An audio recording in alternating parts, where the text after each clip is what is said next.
Historic Temecula, California.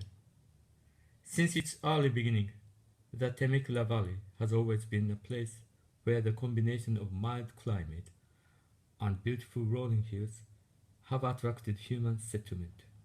The name Temecula comes from the Luiseno Indian word Temecunga, Temet meaning sun, and Nguna, which means place of.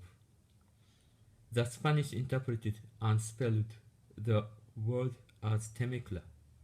Over the years, the meaning of Temecula has been translated into several different versions of this interpretation, including the most popular, which is where the sun breaks through the mist. The hillsides were the home of the Temecula Indians, the first residents of the area. Ancestors of the Temecula Indians were in this area as early as 900 AD.